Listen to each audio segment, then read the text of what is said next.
পাহাড়ে যে এত বড় একটা অশান্ত হয়ে গেল এর পেছনে আসলে দায়ী কারা? আমরা বাংলাদেশের ভেতর থেকে অনেক কিছু কিন্তু জানতে পারতেছি না, কিন্তু সেখানকার জনগণ কিন্তু এই ব্যাপারগুলোকে নিয়ে খুব ভালোভাবে জানেন। তো আজকে আপনাদের আমার কথা না, সেই পাহাড়ি ভাইদের কথা শুনবো, আসলে কোথা থেকে কোথায় এই ঘটনাটার বিস্তার লাভ করতেছে, আর কেনই বা এই মুহূর্তে বাংলাদেশের ভিতরে একটা অস্থিতিশীল পরিস্থিতি তৈরি করার একটা নীল নকশা আঁকা হচ্ছে, সেটা দেখো আজকের এই ভিডিওতে। দয়া করে আপনারা একটু ধৈর্য সহকারে দেখবেন, আশা করি অনেক কিছুই বুঝতে পারবেন যা আপনারা এতদিনও শুনেননি। আগের ভিডিওটা দেখি। পাহাড় আসলে শান্ত হবে কবে? পাহাড় কি আসলে শান্ত হবে না? পাহাড় তখনই শান্ত হবে যখন আমার এই পার্বত্য চট্টগ্রাম থেকে অবৈধ অস্ত্রমুক্ত হবে, আমার এই পার্বত্য চট্টগ্রাম থেকে ভারতীয় দালাল মুক্ত হবে, আমার এই পার্বত্য চট্টগ্রাম থেকে প্রকৃতপক্ষে দেশপ্রেমিকদেরকে নিয়ে আমরা রাজনীতি করব, আমরা এগিয়ে যাব। বেশ কিছুদিন ধরে আমার পার্বত্য চট্টগ্রাম অশান্তি বিরাজমান রয়েছে। এই অশান্তি কেন চলেছে আপনারা সকলেই জানেন। ছোট একটা মেয়েকে ধর্ষণ করা হয়েছে। ধর্ষণের বিচার আমরা সকলেই চাইতে পারে। এই প্রশ্নে আমাদের কোনো দ্বিমত নাই। দ্বিমত কোন জায়গায়? ধর্ষণ কাণ্ডকে কেন্দ্র করে যখন আপনি সাম্প্রদায়িক একটা রূপ দেওয়ার চেষ্টা করেন, ধর্ষণ কাণ্ডকে কেন্দ্র করে যখন আপনি দেশপ্রেমিক সেনাবাহিনীদের বিরুদ্ধে আপনি যখন কথা বলেন, ধর্ষণকে ব্যবহার করে যখন আপনি বাঙালি অবাঙালির মধ্যে একটা বিভাজন তৈরি করার চেষ্টা করেন, ধর্ষণকে পুঁজি করে যখন আপনি এই পার্বত্য চট্টগ্রামের শান্তিপ্রিয় মানুষদেরকে অশান্তির পথে ধাবিত করেন, এটার বিরুদ্ধে আমাদের সবাইকে সোচ্চার হতে হবে। আমরা যদি সোচ্চার না হই, আমাদের বিপদ আছে, বিপদ খুব সংকটে। আমার পার্শ্ববর্তী রাষ্ট্র ত্রিপুরা রাজ্যের রাজপ্রধান প্রদ্যুৎ মানিক্য বর্ম তিনি কি বলেছেন? তিনি বলেছেন এখনই সুবর্ণ সুযোগ চট্টগ্রামকে দখল করে গ্রেটার ত্রিপুরা তৈরি করার জন্য। এই গ্রেটার ত্রিপুরা তৈরি করার পিছনে কাদের ইন্ধন রয়েছে, কারা তাদেরকে সাহস যোগাচ্ছে?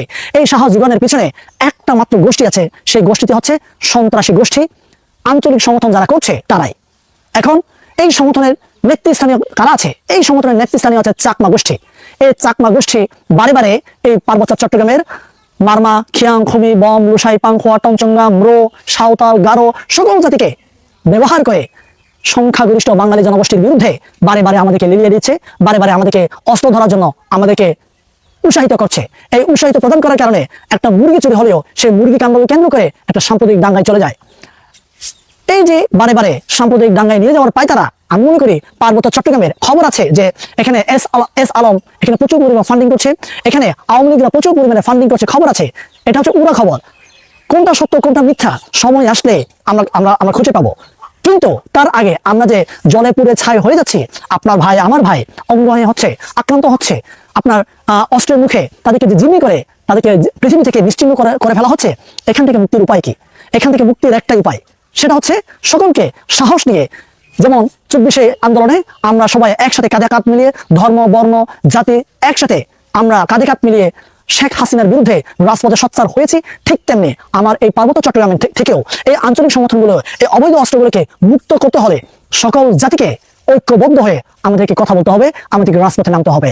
আমি বারে বারে চাকমা জাতির কথা বলি। চাকমা জাতির মধ্যে থেকে যারা কিনা আঞ্চলিক সংগঠন করে গোষ্ঠী মিলে কয়েকজন এই এজেন্ডাকে বাস্তবায়নের জন্য তারা আঙ্গুর ফুলে কলা গাছ হওয়ার জন্য এরা ভারতের সাথে সম্পর্ক রেখে এই কাজগুলো করে যাচ্ছে, পশ্চিমা বিশ্বের সাথে সম্পর্ক রেখে এই কাজগুলো করে যাচ্ছে। এখান থেকে মুক্তির একটাই উপায়, আমাদেরকে রাজপথে সোচ্চার হতে হবে। আমাদের মৃত্যু ভয় করলে হবে না। আমাকে কতবার হামলা করার চেষ্টা করেছে, আমার আইডি কতবার নষ্ট করেছে তার কোনো হিসেব নেই।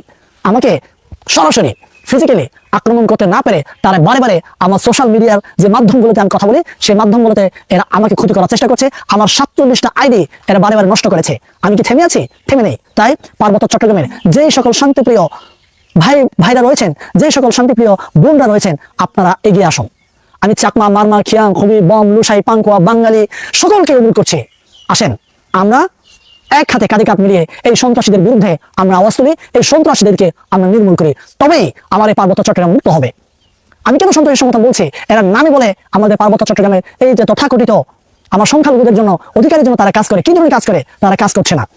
তারা যদি সত্যিকারতে আমার এই পার্বত্য চট্টগ্রামের মানুষের জন্য কাজ করতো, তাহলে এই যে পার্বত্য চট্টগ্রামে খাগড়াছড়িতে হিন্দু, আপনার ত্রিপুরারা অনেক হিন্দু তার দুর্গাপুজো উৎসব করছে, এই দুর্গাপুর উৎসবে মন্দিরে যাতে হামলা করে, এই দুর্গাপূজায় পূজা মণ্ডপে যাতে হামলা করে, বাঙালিরা উগ্র হয়ে গিয়ে আপনার সেন্সলেস হয়ে গেছে, হামলা করে এই পায়তারা বারবার করছে। এবং আমরা যখনই এই মুসলিম ভাইরা যখনই হামলা করবে, তখনই ইন্ডিয়ান মিডিয়াগুলা ফলাও করে প্রচার করবে, দেখো বর্তমান সরকার হিন্দুদের নিরাপত্তা দিচ্ছে না, সংখ্যালঘুদের নিরাপত্তা দিচ্ছে না। এখান থেকে আমাদেরকে মুক্ত হতে হবে, এখান থেকে বেরিয়ে আসতে হবে। এখান থেকে বেরিয়ে আসার জন্য সবাইকে উদাত্ত আহ্বান জানাচ্ছি। এবং ইউপিডিএফ এর যে 3টা জেলায় যে আপনার হরতালে অবরোধ ডাক দিয়েছে, সেই অবরোধকে স্বতঃস্ফূর্তভাবে বয়কট করার জন্য ডাক দিচ্ছি। সবাইকে আসসালামু আলাইকুম। তো ধন্যবাদ সবাইকে এতক্ষণ ভিডিওগুলো দেখার জন্য। তো ভিডিওগুলো সম্পর্কে আপনার মতামতটা কমেন্ট বক্সে জানিয়ে যাবেন। আমরা বুঝতেই পারতেছি এই বাংলাদেশকে একটা গ্রেটার ত্রিপুরা করার জন্য একটা নীল নকশা কিন্তু বাস্তবায়ন করতেছে সেই পাহাড়ি দুষ্কৃতীদের দিয়ে, সেটা আমরা সকলেই জানি। আমরা আগেও সন্দেহ করেছিলাম, এখনো তো সেটা পানির মতো স্বচ্ছ। আর এটার পেছনে এত বড় একটা দাবি মানে এত বড় ভয়ঙ্কর একটা কথা ওঠার পেছনে একটাই কারণ যখন পাহাড়িরা আন্দোলনে নেমেছিল তারা কিন্তু একটা কথাই বলেছিল যে তারা ধর্ষণের ব্যাপারটা নিয়ে মাঠে নেমে পাহাড় থেকে সেনা হটানোর জন্য স্লোগান নিয়ে মাঠ একদম কাঁপিয়ে ফেলেছিল, সেটা আমরা দেখেছি। কিন্তু আমরা দেখতে পাচ্ছি যে আসলে এর পেছনে যে একটা বড় সড় একটা মাস্টার মাইন্ড হিসেবে কাজ করতেছে, সেটা আমাদের এই মুহূর্তে এসে কিন্তু আমরা সেটা ধরতে পেরেছি এবং প্রশাসন সেটা ধরতে পেরেছে। আপনাদের মতামতটা কমেন্ট বক্সে জানিয়ে যাবেন। আসলে আমি আর বেশি কিছু বলতে চাই না। ভিডিওটা বেশ বড় সড়ই ছিল, আশা করি আপনারা ধৈর্য সহকারে দেখেছেন। যদি না দেখে থাকেন তাহলে চ্যানেলে গিয়ে আবারও গিয়ে দেখে আসতে পারেন, কারণ ভিডিওতে এমন কিছু তথ্য রয়েছে। আশা করি আপনি যদি একজন বাঙালি হয়ে থাকেন, বাংলাদেশি হয়ে থাকেন, তাহলে দেখা খুব ইম্পর্টেন্ট, কারণ এই সবগুলো কথা আমাদের এই সমতল অঞ্চলে আসে না বা অনেক কিছু জানতে পারি না। প্রশাসন পর্যন্ত হয়তো সীমাবদ্ধতা থাকে, কিন্তু আমরা অনেক কিছুই জানতে পারতেছি কিছু এই সকল পাহাড়ি ভাইদের জন্য, যারা কিনা নিজেদের জীবন বাঁচিয়ে রেখে আর কি কথাবার্তাগুলো তারা বলে থাকেন। তো ভালো থাকবেন সবাই। আপনাদের যদি ভালো লাগে ভিডিওতে একটি লাইক করে যাবেন, আর যদি মনে হয় এরকম ভিডিও পেতে চান চ্যানেলটি সাবস্ক্রাইব করবেন।